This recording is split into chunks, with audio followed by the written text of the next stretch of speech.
So the recording has started.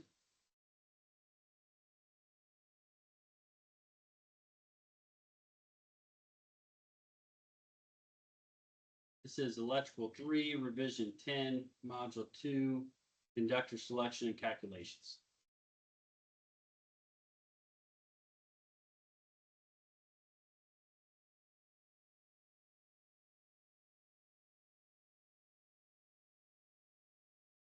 All right, so I prefer starting off with this module. I think they should put this module before number 1 anyways, just because of how complicated number 1 is.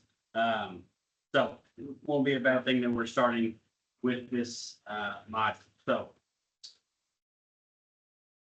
page 1, or module 2, page 1. Selecting conductors for various applications. My first highlight is the first sentence on the page. Variety of materials may be used to transmit electrical energy, but copper, due to its excellent cost and conductivity ratio, remains the most ideal conductor. What do y'all know that they also use? What other material do they use for conductors? Aluminum. Aluminum's the big one. Like if you look at that wire over in the corner, a lot of power lines are aluminum. The wires running down to your house are more than likely aluminum. Anybody know anything else that they use as conductors? What's a better conductor between copper and aluminum?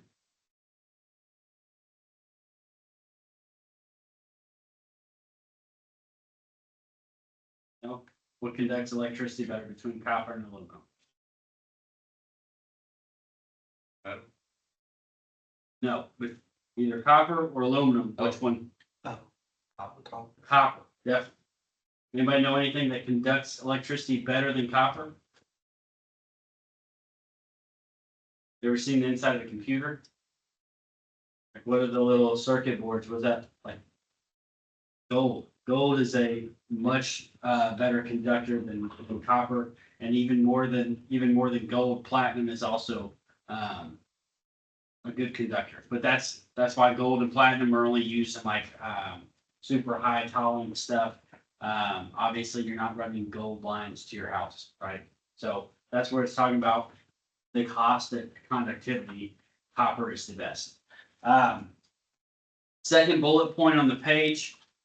Just the first sentence is an online test question. Yeah, if you need something to write with, there's penciled over there. Second bullet point on the page, first sentence online test question. Degree of hardness or the temper. Temper refers to the relative hardness of the conductor and is noted as soft drawn, SD, and medium hard drawn, MHD, and hard drawn, HD. I see that first sentence of the second bullet point on page 1. Degree of hardness.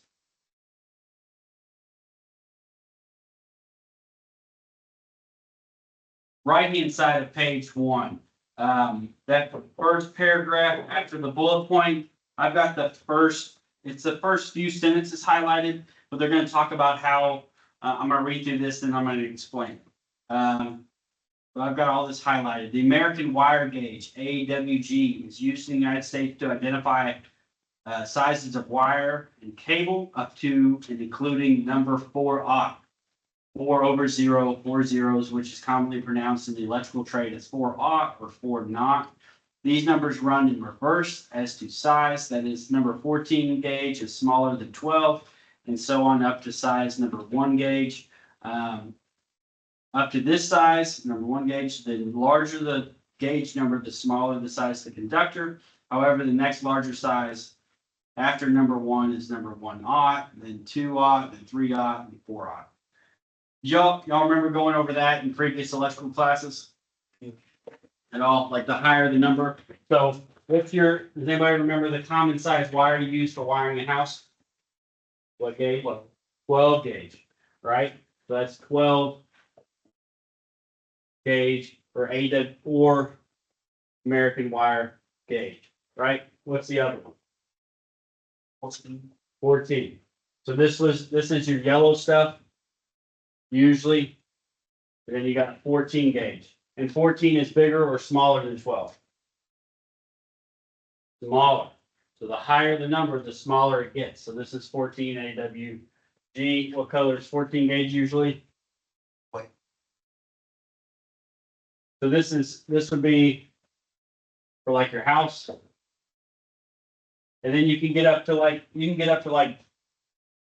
50 gauge. But you can get up to like the 20 or 22 gauge. This would be for like speaker wire. And then you're going this way. So this way, smaller. This way is larger, right? So then, like this cable that you have over here, that would be like the drop for your house. We're in module 2. We're still on page 1. It,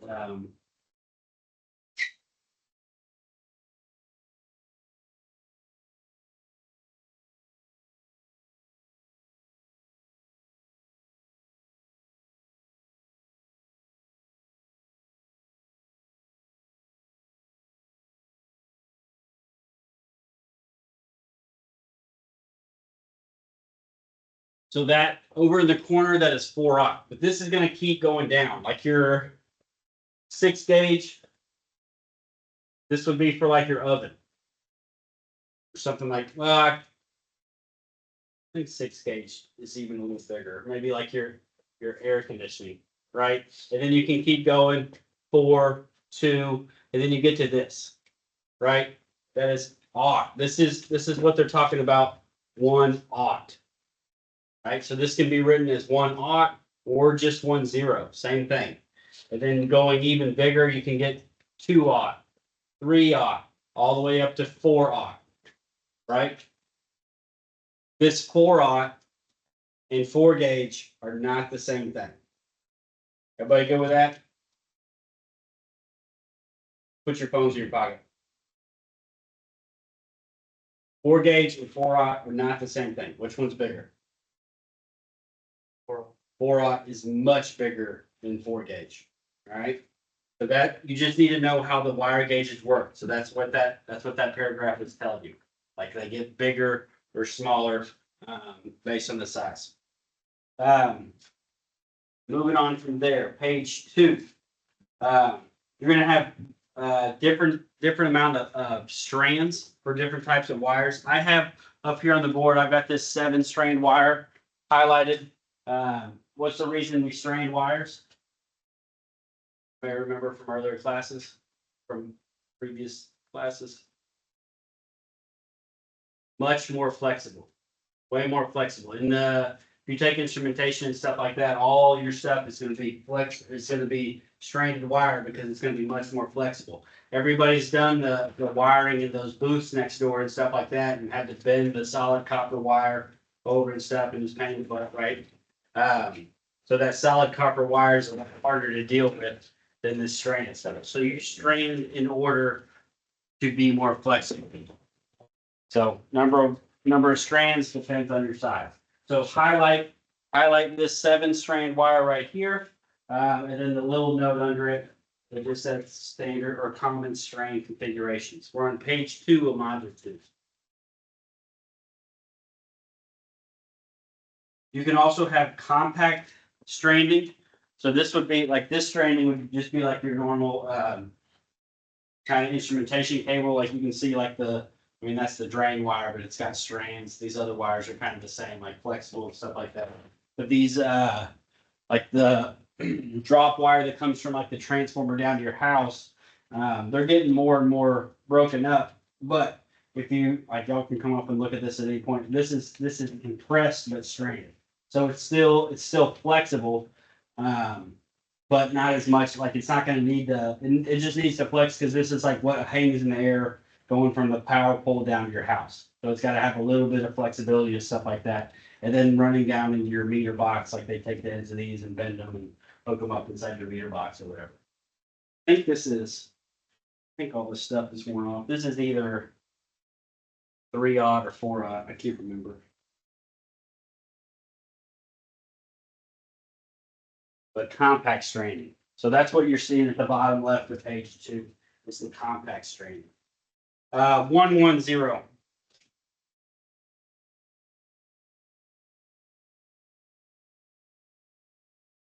Second sentence of 110 is highlighted.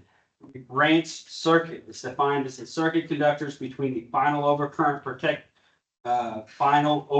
device protecting the circuit and the outlets. What is the final overcurrent device protecting the outlets? What's another name for that? What's the overcurrent devices in your house called? Overload stuff. What protects the circuit in your house from being overloaded?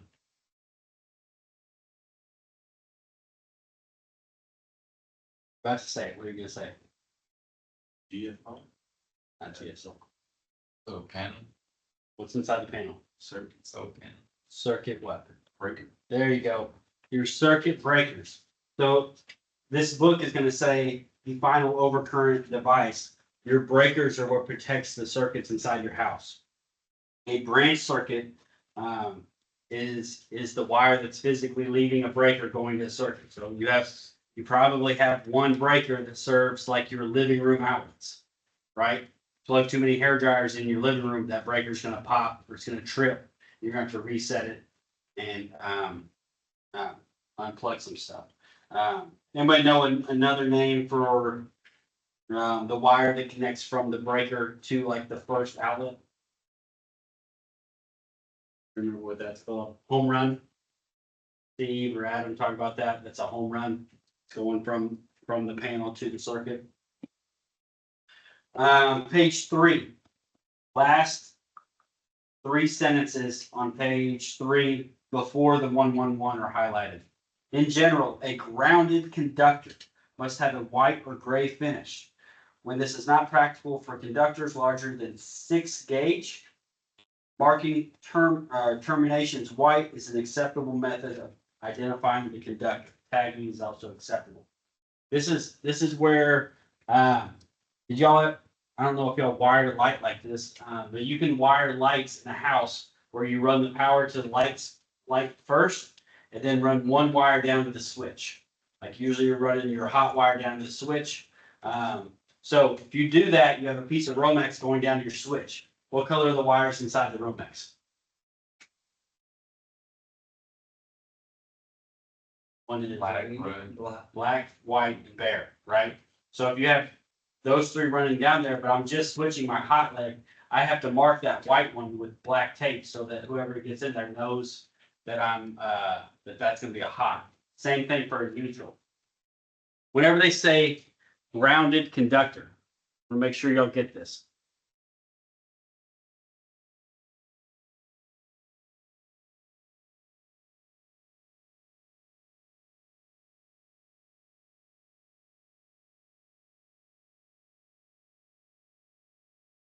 What's another name for the grounded conductor?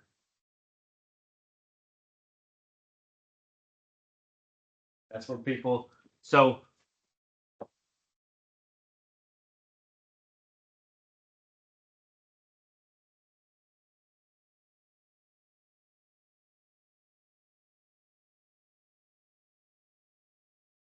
grounding conductor is your ground. Your grounded conductor is your neutral. What color is your neutral? White or the highlight I just gave you? White or gray. Never, ever, ever, ever, ever run a hot circuit through a white wire or a gray wire. Like I've seen people wire this stuff out there with green wire. That's horrible. Like that's something you should never ever do. You shouldn't wire stuff. You shouldn't wire a hot leg with white wire. So you should always mark this. Like everybody write this down. Like it takes forever for people to get that this is the grounded conductor. But that's because back at the panel, your neutral bus is connected to ground. It's connected to your grounding electrode.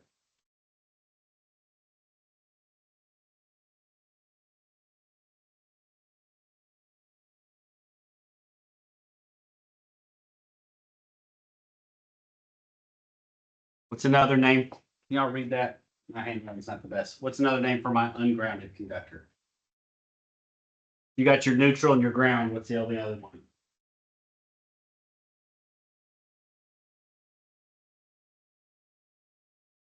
That's your hot.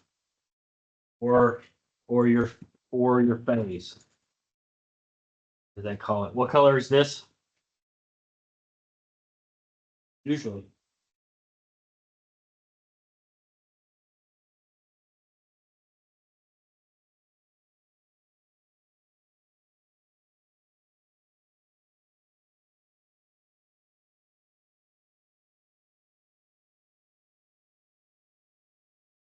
It can be anything except for white, gray, or green. Also can't be bare, but that's obvious. So United States does not have an official color code for this stuff. I wish they would, but we don't. But your ungrounded conductor, that's your hot. And that can be any color other than white, gray, or green. Good. Grounding conductor, that's your ground wire. What color is this going to be? Green or bare. Have to know that. Like the grounding conductor or the grounded conductor gets so many people. Like everybody thinks that's the ground, which it does. It sounds like the ground that got me whenever I first was going over this stuff. But you need to know that your grounded conductor is your neutral. It is not your ground. Flipping over to page 4, starting into branch circuits.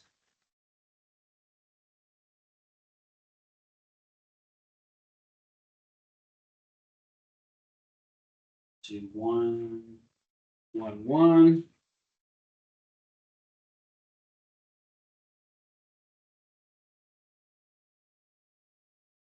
That is a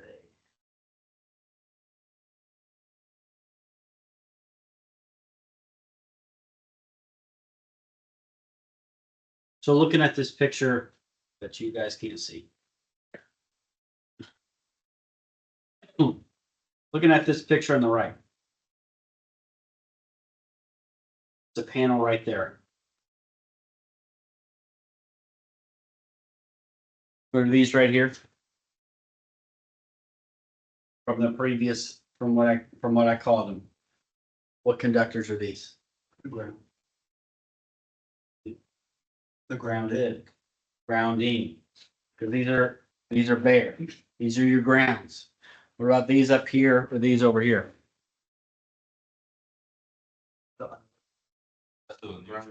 What color are they? White. White. So white is your grounded conductor. And then they've got these 2 strands of blacks coming down right here, and they'll go on the breakers right here, which those are your what? Hot or ungrounded. Good. That's your ungrounded conductors. That is, for this book, you need to like get it planted in your head that that's what those are, because that's what it's going to call them, and it's going to confuse you till you get it. This is anybody tell if this is a main panel or a sub panel? How do you know that? So it doesn't have breakers in it. Why it doesn't look like a regular panel? The way you tell that this is a sub panel and not a main panel is because my grounds and my neutrals, or my grounding and my ungrounded conductors are separated. So on a sub panel, the grounds are actually on the back plane of the panel, and then your grounding conductors are separate. So these are like hung off of. It's separated from the back panel up, and that's to help the sub trip faster. But in these branch circuit pages 4 and 5, the second full paragraph on page 5, first sentence is highlighted. The rating of the branch circuit overcurrent device determines the rating of the branch circuit. What is the branch circuit overcurrent device?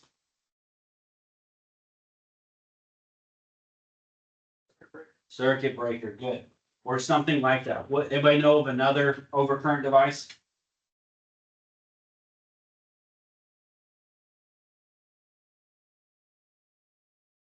What are those? Okay. Okay, what do these look like? Fuses. Fuses are another form of an overcurrent device. You get too much current, that fuse is gonna pop, right?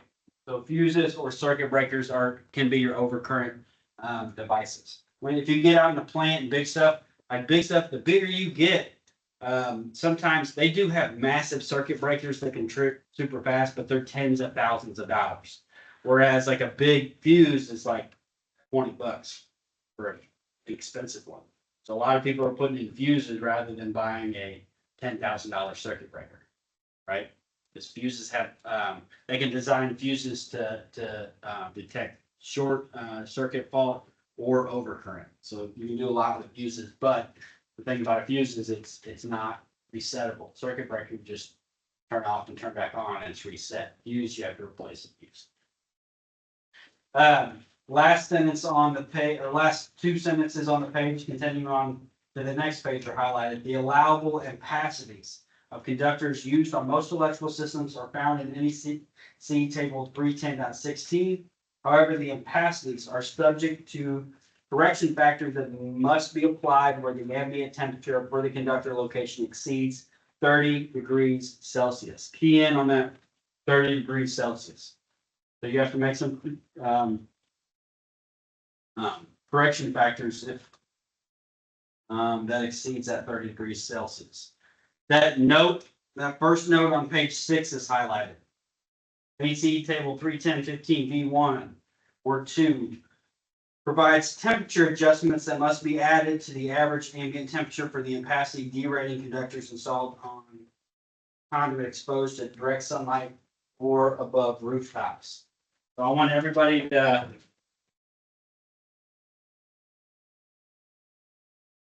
whoops.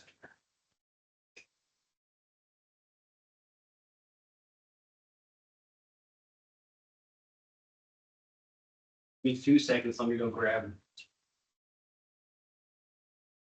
some NEC book.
All right.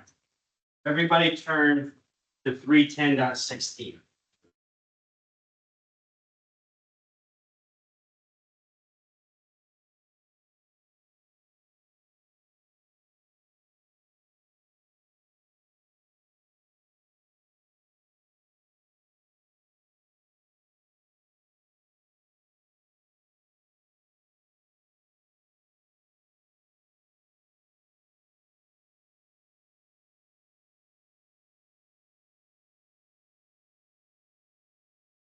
Right there.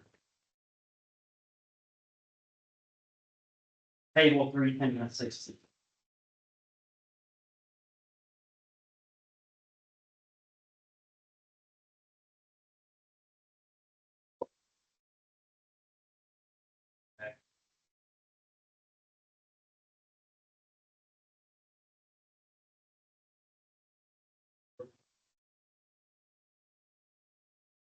And that's 16. Yep, that table right there.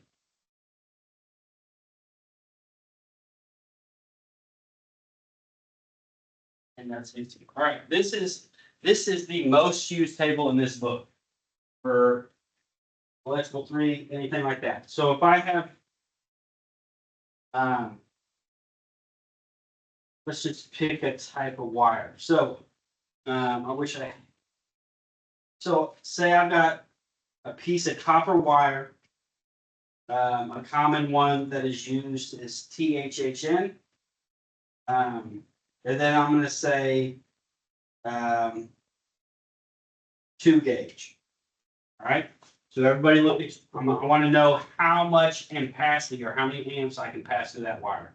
So looking up towards the top, does everybody see off to the left where you see size, AWG or KC mil? So right to the right of that, you can see the box that says copper, and then the next box over that says aluminum or copper clad aluminum, right? So what type did I say? Copper. So then you're in the first 3 columns. So you look up at the top of those columns and you find THHN.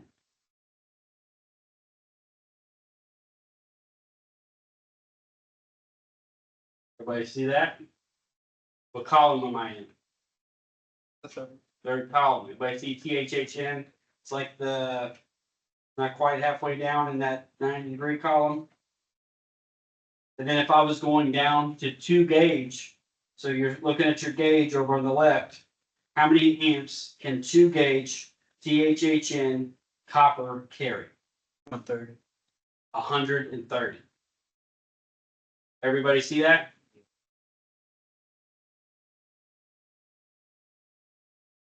So what about aluminum? Same size wire in aluminum. How many amps can it hold?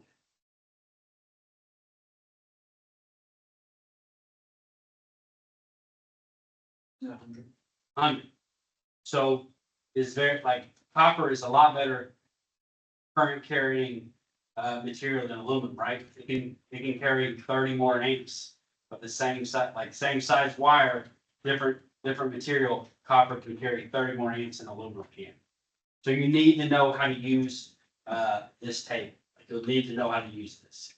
And you'll have questions that use this. But where it said 30 degrees C, so you can see table 310.15 B1 or 2. So flip back a page, and you can see tables 310.15 B1 and 2. So that is if you exceed 86 degrees Fahrenheit, you're going to use that top table. And then if you exceed 104 degrees Fahrenheit, you're going to use that bottom table. Everybody see that on the previous page?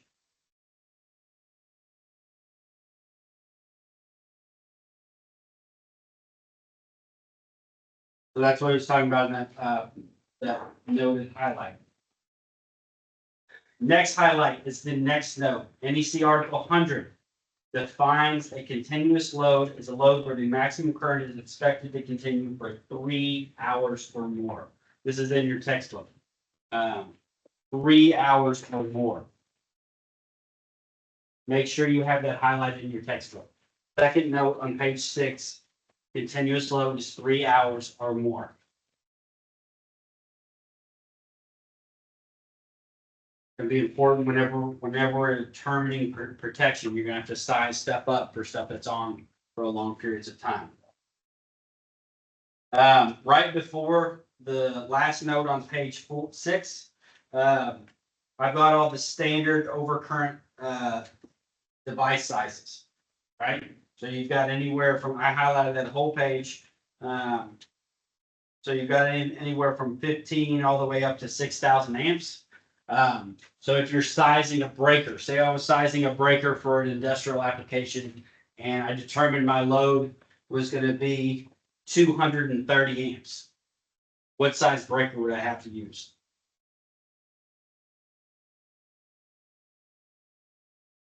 Out of that list, would you guess? Oh. So for 230, you would just go one size up. What's the next size up? Your 230. 250. 250. So I would use a 250 amp breaker for that 230 amp load. You never go lower, because obviously if you're pulling 230 amps and you plug in a 225 amp breaker, it's gonna pop that breaker. Make sense? So we have to make sure that our wire is big enough to handle the load, and then make sure that our breaker is big enough to handle it as well. So you're kind of sizing two separate things, your overcurrent device as well as your current carrying wires. Page 7. The paragraph that's right above the last bullet point, or the only bullet point on the page, first sentence is an online test question. So over on the right, that paragraph that's right above the bullet point, first sentence. In general, overcurrent protection must be installed at points where the conductors receive their supply. That is, at the beginning or line side of a branch circuit or feeder. Online test question.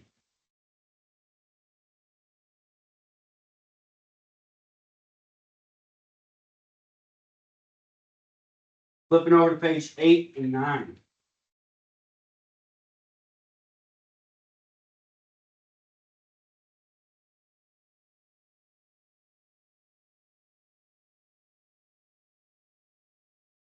One, 2, 0, page 9.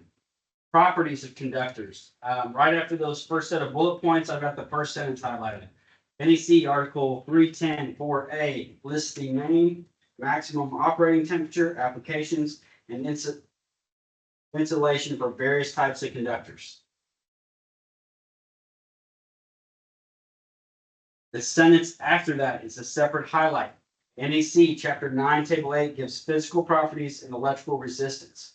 So everybody flip in their NEC book to Chapter 9, Table 8, all the way in the back.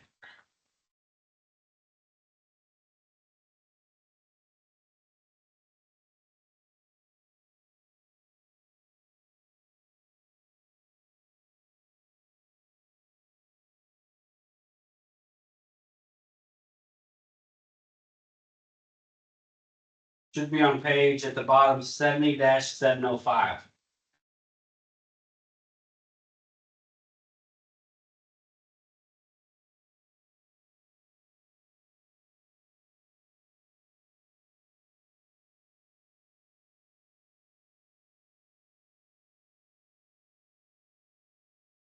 All right, so if I wanted to know what size my conductors were, this is the table I'm looking at. So if you look at size 12 gauge wire, if I go down where it says 12 gauge wire, and you can see your circular mills and for both of those are the same. Everybody look at quantity, and this is talking about strands. So if this says 1 for the quantity of strands, you might have an idea what that means. If I have 1 strand, it's solid core wire. So like Romex, like you use to wire up outlets and stuff like that in previous classes, that is a solid core wire.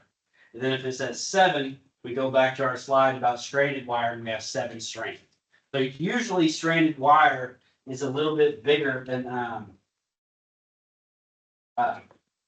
solid core wire.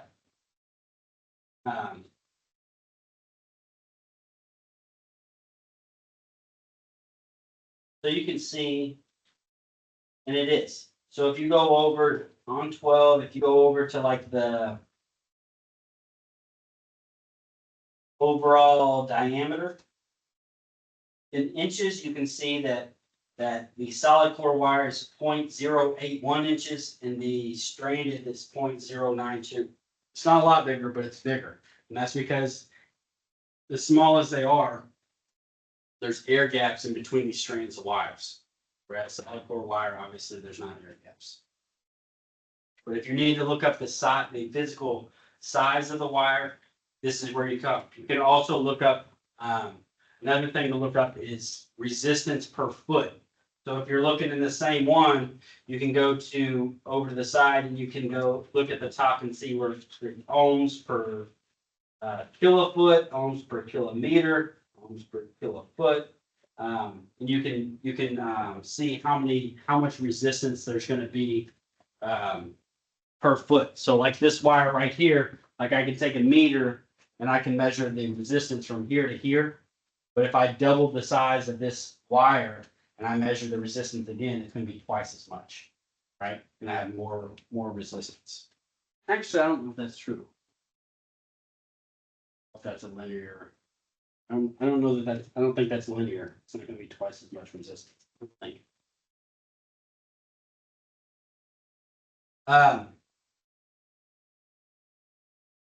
You're gonna go, like, you'll need to know like the steps that they go through after that last highlight. But in step 3, like they're gonna have you find like the thickness of the wire. I've got the one wire, a 4/aught is 50 mils wide. Like that's just what I have highlighted. But they're gonna ask you about going to this table 9 or chapter 9, table 1, chapter 9, table 8 to find these answers. Moving on to page 10 and 11. Color coding 121. Remember I said there's not color coding. There's some stuff that that people do kind of stick to. So those bullet points on page 11, you can see where it says white or gray, which is used for the grounded circuit conductor. What's another name for your grounded circuit conductor? Your neutral, good. And then the next bullet point, green, is used for the grounding conductor, the green grounding. And then highlight that third bullet point, orange, which is reserved for identifying the high leg of a 3-phase 4-wire delta system. It's not just for a 4-wire delta system. It's for any, usually in standard in industry is your B phase is orange. So that's, make sure you have that third bullet point on page 11 highlighted. Orange. For the test and stuff like that, orange is reserved for identifying the high leg of a 3-phase 4-wire delta system. Run through these section review questions. Section review questions. Number 1, the circuit between the final overcurrent device. What's the overcurrent device? Circuit breaker. And the outlet is known as?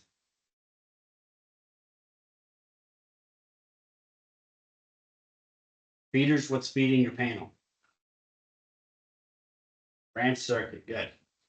2, the insulation thickness of a 2-aught THHN conductor is, nobody yell this out, everybody try to find this. So insulation thickness, what are you going to in your book? 116. Nope, that's amperage. If I'm looking for thickness of a wire, I'm going to table 9 or table 8 in chapter 9.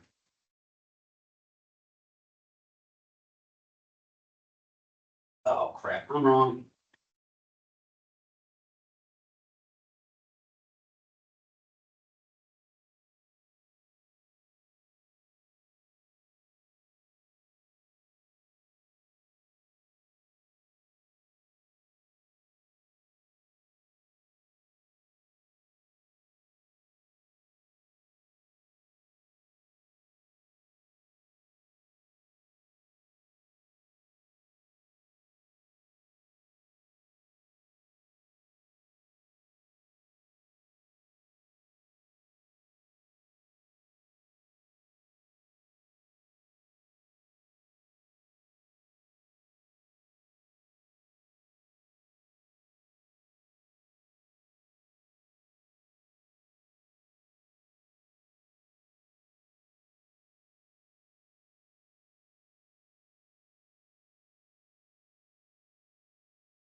Oh, this is one.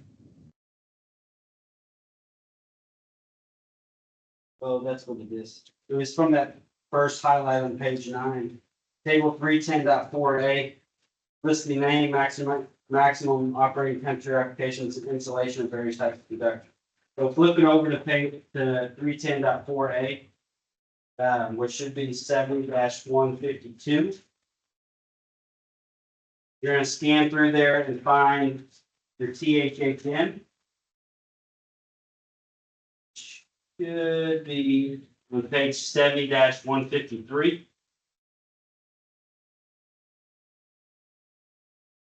Everybody see where it says THHN, like the fourth one down on page 153? So THHN, then it wants to know the thickness in mils of 2-aught.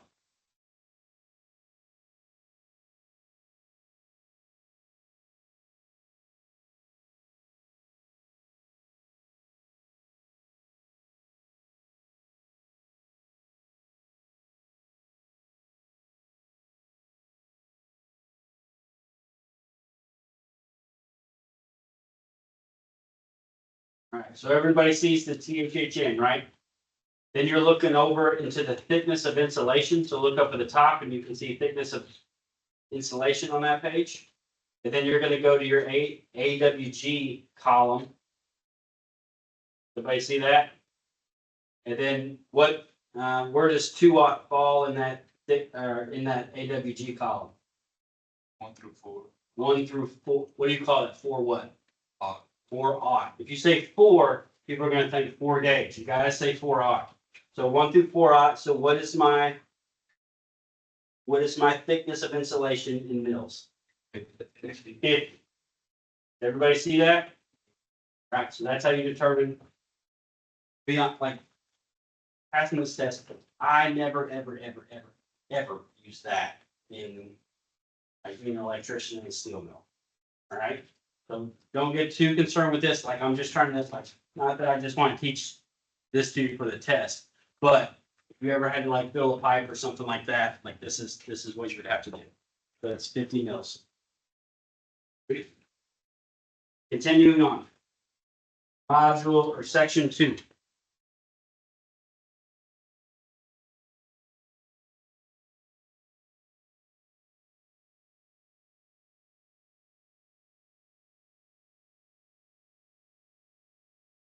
All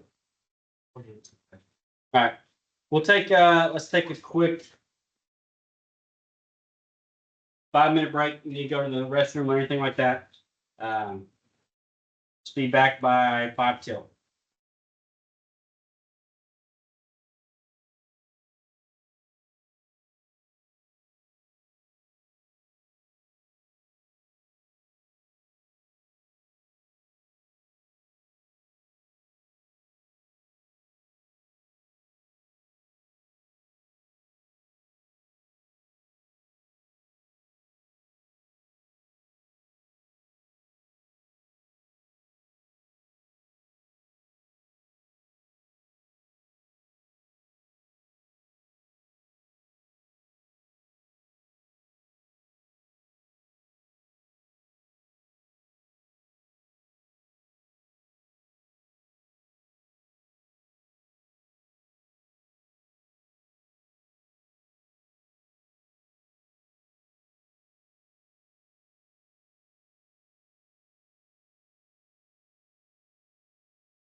I'm just gonna start back. We get through this. So section 2, page 12, sizing conductors. This is gonna be the more difficult part. Wire 210 wire size is based on resistance. My first highlight is the whole fourth paragraph in 210. Although NEC Chapter 9, Table 8 only lists the sizes down to 18 gauge, the American wire gauge numbers range from 4 down to size number 40. A 4 conductor is more than 1/2 of an inch in overall diameter, and the number 40 is as fine as a thin hair. You can get pretty fine. I don't think I've ever messed with anything over 22 or 24 gauge. I can't imagine trying to wire a 40 gauge. The immediate next paragraph, first sentence, is an online test question. The most common sizes used for light and power installations range from 4 to number 14 gauge. So this is for light and power. 4 down to 14 gauge. Above that, you're going to be using separate signal wire. Circular mills, unit of conductor area, 211. Top of page 13. You need to know second sentence, just the beginning of the second sentence, the mill is equal to 1/1000th of an inch. How do you remember that? How many years? How many years is 1,000 years? Millennium. Million. Millimeter, 1/1000th of an inch. A mill is 1/1000th of an inch. I don't know why, but that's a highly missed question on this test. Next sentence, the rest of the paragraph is highlighted. For example, a wire that has a diameter of 0.055 inches or 55 thousandths of an inch is simply 55 mils. Consequently, a wire with 250 mils in diameter is 0.250 inches or 1/4 inch in diameter. Everybody go with the sizes? So after you get past, what's the largest size wire in the American wire gauge? 4/0. So after you get bigger than that, then they go into circular mills. They just go by the actual size of the wire in circular mills, right? They go into converting circular mills or square mills into circular mills. I don't have any of that highlighted in 212. Moving on to page 14. Going on to section 220. 221 is resistance of copper per foot. So I have the second paragraph through the end of step 4 highlighted. So this is, you just need to know how to find the resistance per foot. So I'm going to read through this. We're going to go through this, just these 4 steps together, beside your NEC book. All right. So for example, to find the total resistance of 120 volt 2-wire circuit consisting of 2 10 gauge solid copper conductors, each 150 foot long, proceeds as follows. The length of one conductor must be then multiplied by 2 to obtain the entire length of both conductors. 2 times 150 is 300. Refer to chapter 9, table 8. Everybody go to chapter 9, table 8, page 70-705.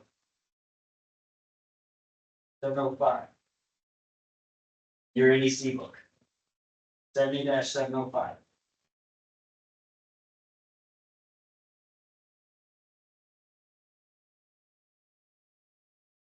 Then we're going to find resistance of 10 gauge wire. So look at our size. We go down to 10. Is our wire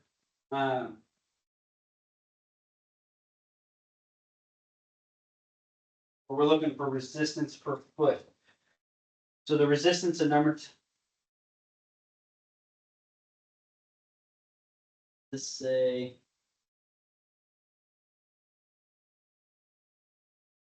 so what kind of wire do we have? What material? copper. Is it stranded or solid core? Solid core. So in that row for the 10, am I using the top or the bottom line? Top. Why? It's just one. Because it's just one, which means it's what type of wire? Solid. Correct. So now we're gonna go to copper, and it says we look at uncoated copper wire at 75 degrees C. What's my ohms per 1,000 feet?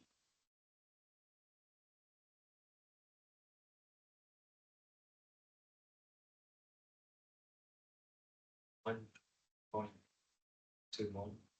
1.21. That is for uncoated. So it should specify whether it's coated or uncoated. So ohms per 1,000 foot is 1.21. Does everybody see that? 1.21 per 1,000 feet. So step 3, since the circuit's less than 1,000 feet, determine the resistance of 300 by dividing the actual footage. 300 divided by 1,000 is 0.3. If they want to do it in meters, they can do it in meters. Multiply the result times the resistance. 1.21 times 0.3 is 0.363 ohms. Everybody see that in their book? So you'll need to know how to do that. Like it might seem a little complicated. That's pretty easy. You just find your entire length of wire. Go find your resistance per 1,000 feet. The hard part is going to be remembering, like if I had 500 feet, that's going to be half. So you would multiply half times the 1.21 or something like that. So just know if you have less than 1,000 feet, you're going to have to divide however many feet you have by 1,000. But go with that. So they go through a couple more. I'd recommend going through those. Section 222, resistance of copper per mil foot. I've got the first sentence of the third paragraph all the way on the right-hand side of page 15 highlighted. The resistance of ordinary copper is 12.9 per mil foot at 75 degrees C. You want to kind of tuck that away in your head. Sorry, I got it. Give me 2 seconds. I got to take this real quick. It's Alex.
Resistance of copper is 12.9.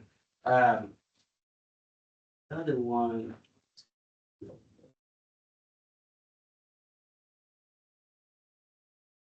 When be doing aluminum too, but I don't see that one right off the top of my head. The resistance of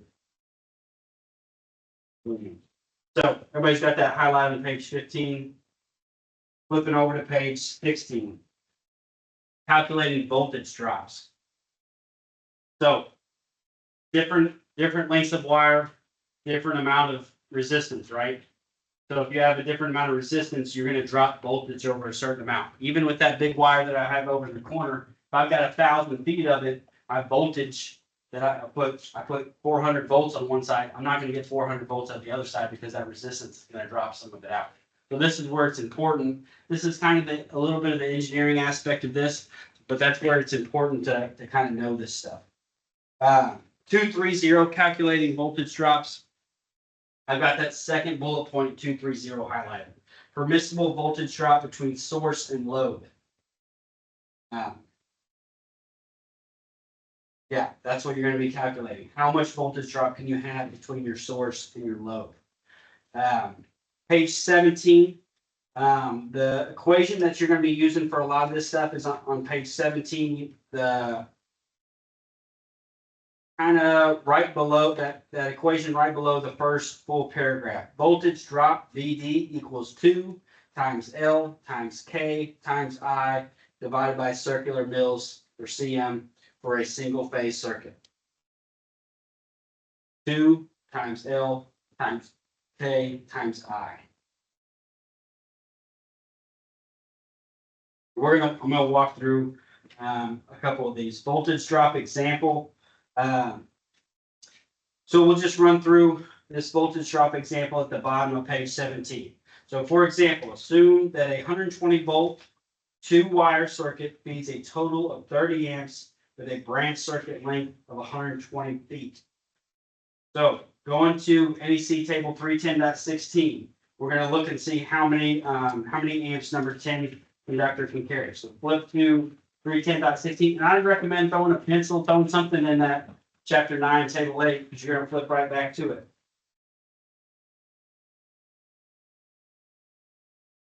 So 310.16, we're looking for number 10.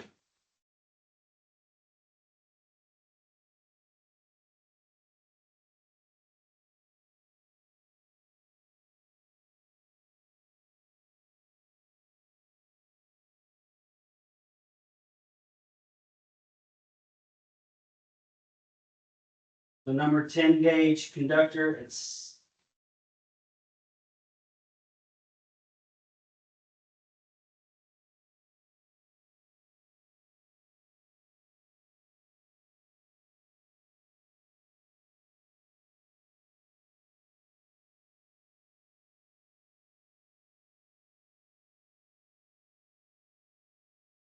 or no, sorry.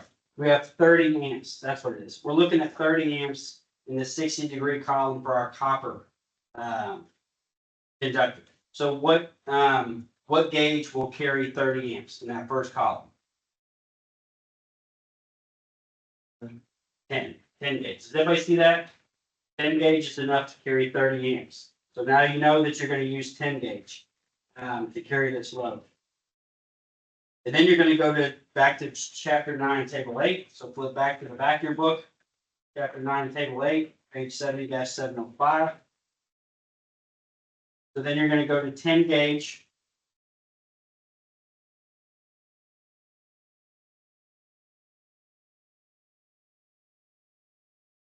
You're going to go to the circular mills. So what's our circular mills of 10 gauge? And 380. 10,380 circular mills. So now we have our number. So if our equation, should have been filling this out as we went along.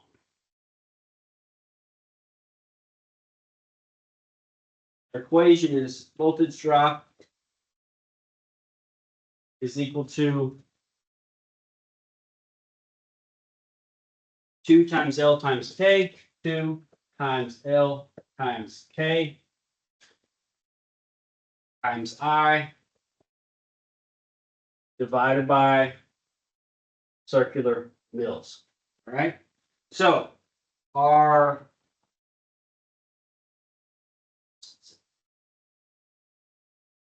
if you look on page 16, the top right of page 16, and you can see where L is our length of wire, R is our total resistance of wire, and our K is a resistance per foot.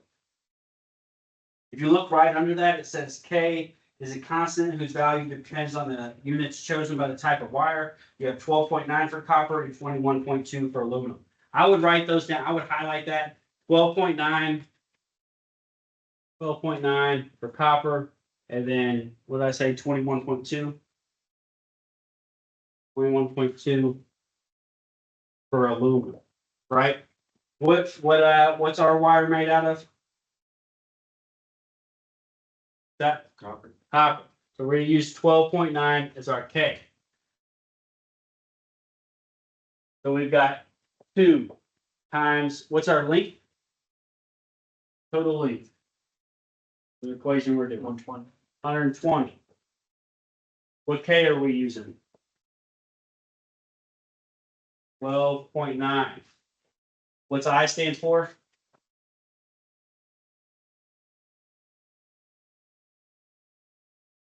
Ohm's law. What does I stand for?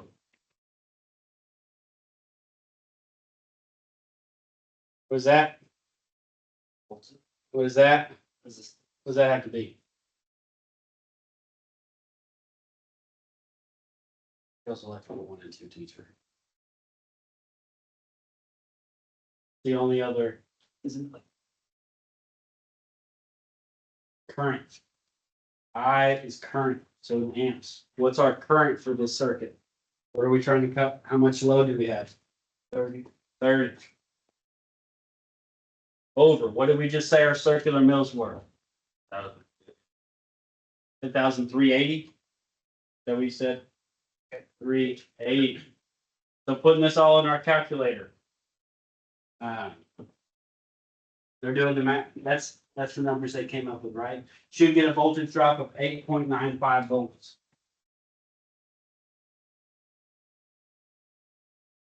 So that's how many volts we're going to drop over those 120 feet, right? So if we're starting off with 120 volts, we have to make sure that, what does it say?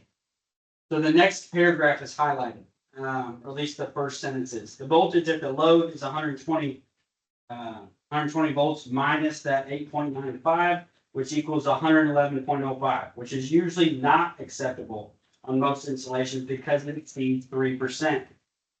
The recommended maximum voltage drop, 3% of 120 is 3.6.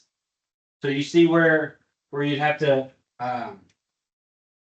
where this would be useful is like, I can't use this wire or this length to feed whatever this load is. So what would you have to do? In this instance, what do you think the thing to do would be? What can you change? Can you change this too? Oh, can you change how far away it is? Oh, still gonna be the same length away. You're not gonna change to aluminum because aluminum what? Gonna carry less than copper. This is copper. Are you gonna change the amperage? Can't change the amperage. The amperage is how much it's gonna pull. Circular mills, right? So let's see, go back to chapter 9, table 8. What's my next side wire up from 10 gauge? 8 gauge. Good. What's the circular mills at 8 gauge?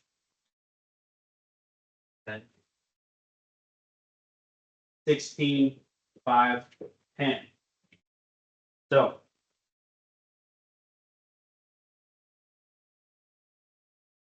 we're doing this, looking up here on the board.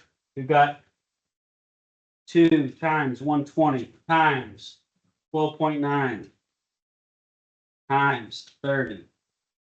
92,880 divided by 16,510. is gonna be 5.63.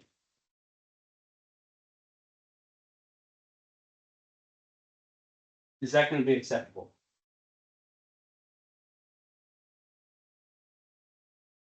What is the acceptable range?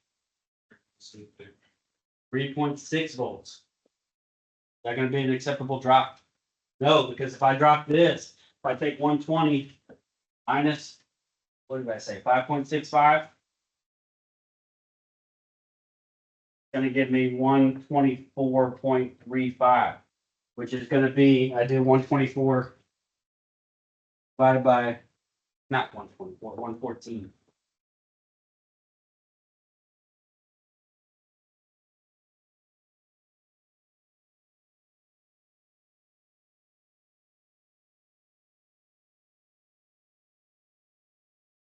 That's gonna be 4.8%, still over our 3.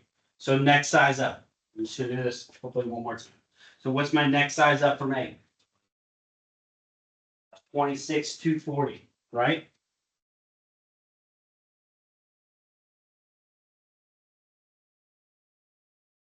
Twenty-six to 40. What size wire is that?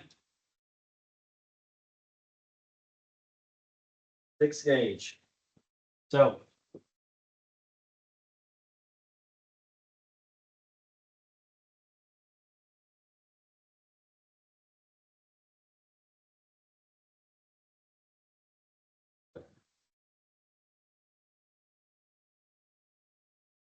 two times 20 times 12.9.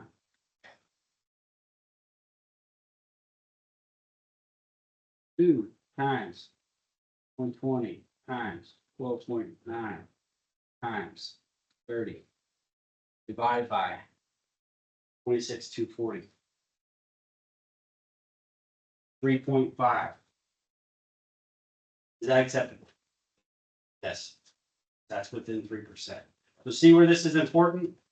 Your wire might reach, the wire might be big enough to hold 30 amps, but if I put 120 feet on it, it's not big enough. So that's where this stuff is important. Okay? Everybody's got that last highlight on page 17, that first sentence. We walk through this. Page 18. You're gonna have miscellaneous voltage drop equations. I've got nothing highlighted on pages 18 and 19. Actually, that's all my highlights for this chapter. So let's run through the section review. Run through this section review together.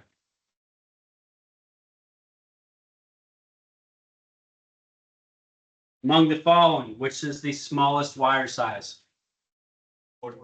40. Good. How thick is that? Strand of thin hair. 40. The total resistance of 120 volt 2-wire consisting of 12 gauge solid copper conductor, each 100 foot long, is. Everybody try to do this on their own. Take a minute, try to do this one on your own.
you're assuming this is uncoded.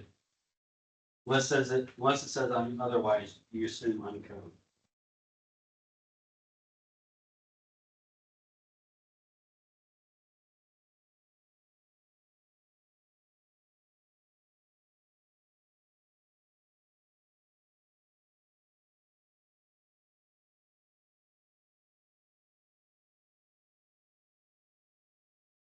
You should only need, chapter 9, table 8, for this question.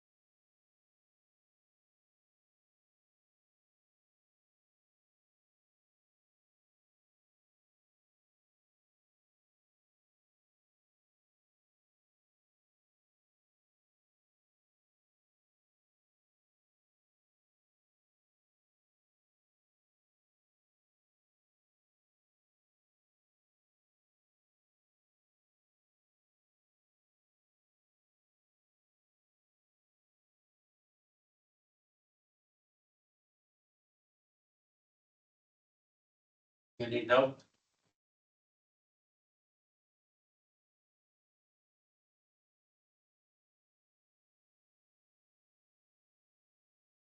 Side D wire. So, say, go back to your book. So you got solid copper. So you got 12. Let's go to solid copper. So solid copper means what's wrong? Where it says quantity, so that's how many strains we have. So the top, right? So we're gonna go to copper, which is right there. And I said assume uncoated. And it's asking for it as what?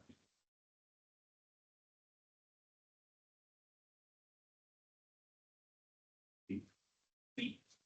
So which one of these two is feet? So this is foot. So we go from here.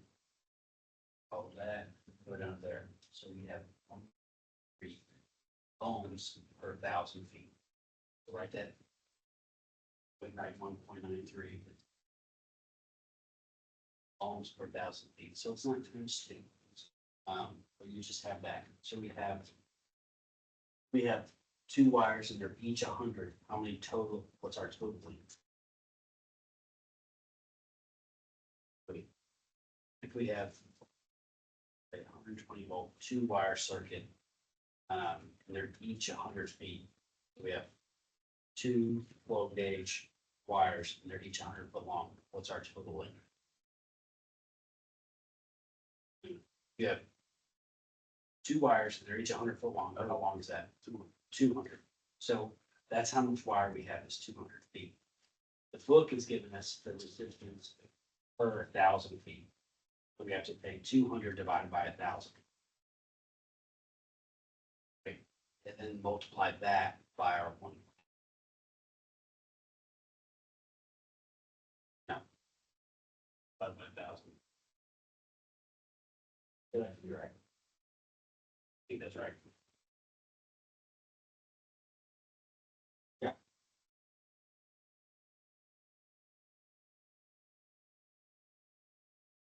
Anybody else need help? All right. Run through this one. So, question it was the total resistance of 120 volts 2 wire circuit containing 2 12 gauge solid copper conductors, each 100 foot long is. So, how much wire do we have? Say that again. 200 feet, because each of them is 100 foot long, and we have 2 of them, right? So I have 100 foot times 2, so we have 200 feet of wire.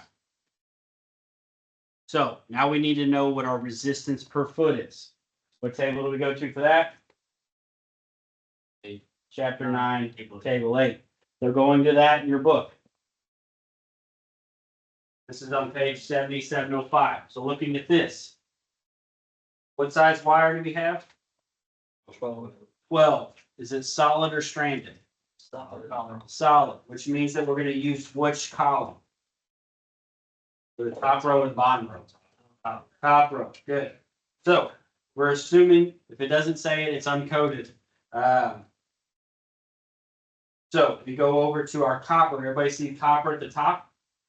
And then you go down to the uncoded, and then you have ohms per kilometer and ohms per kilofoot. Which one are we gonna use? Kilofoot, because we have feet. So what is our copper uncoded ohm per kilofoot for 12 gauge solid wire? 1.93.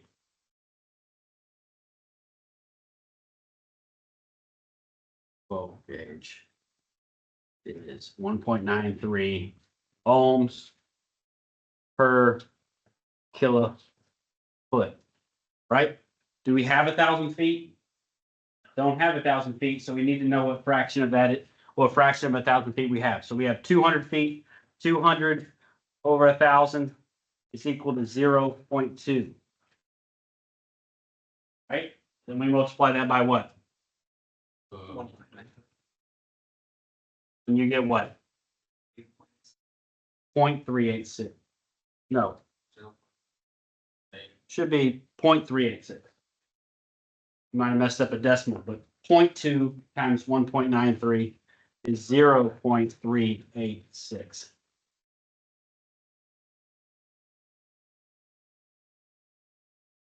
I'll track with that.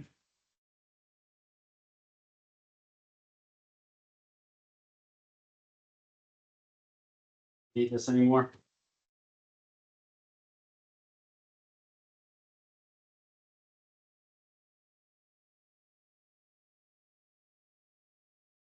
Point 386.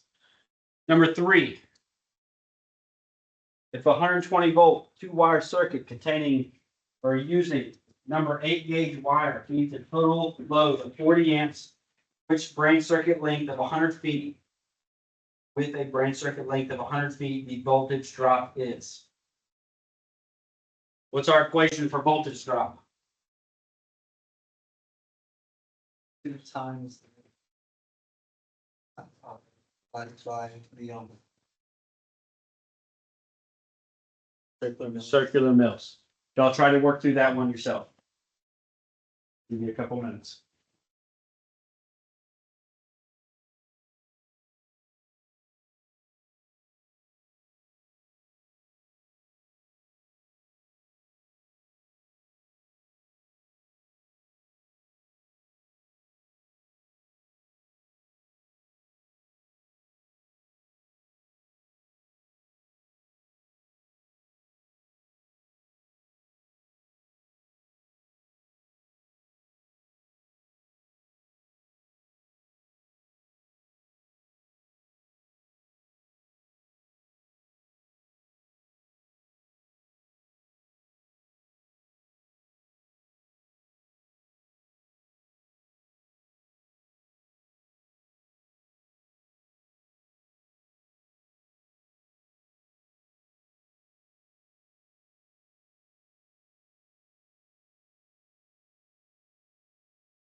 It's my length in this equation.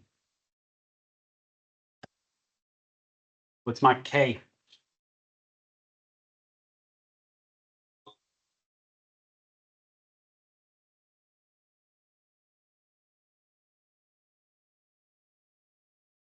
Interesting.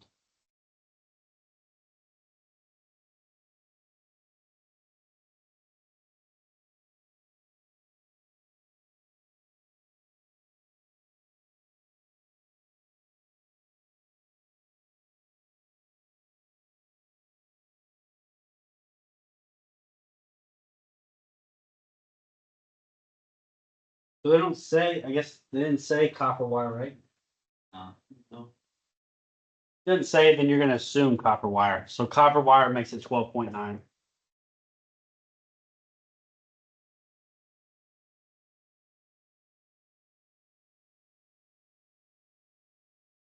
What's my I?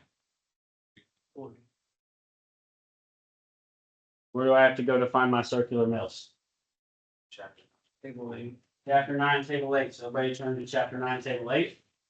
So I've got number 8 gauge wire. I'm looking in the 8th row. And I'm looking for my circular mills of 8 gauge wire, which is what? 16, 5, 10. Everybody see how you get circular mills? All right, so now we just plug it in. So I've got 2 times 100 times 12.9 times 40 divided by 16, 5, 10. What'd y'all get for that? 6.25 volts.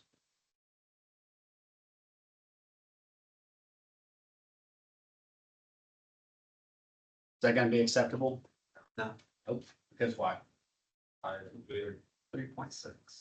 3.6 is what? It's not like, what's that, your max? But what's your, 3.6 is okay for 120 volts. What's your actual limit? 3%. 3%. So yes, 3.6 is 3% of 120. But say I had a 480 volt circuit, I would times that by 0.03, and then it would be more of a, I could have more of a variance of 480. Does that make sense? Let me go with that. All right, let me stop this. So 6.25.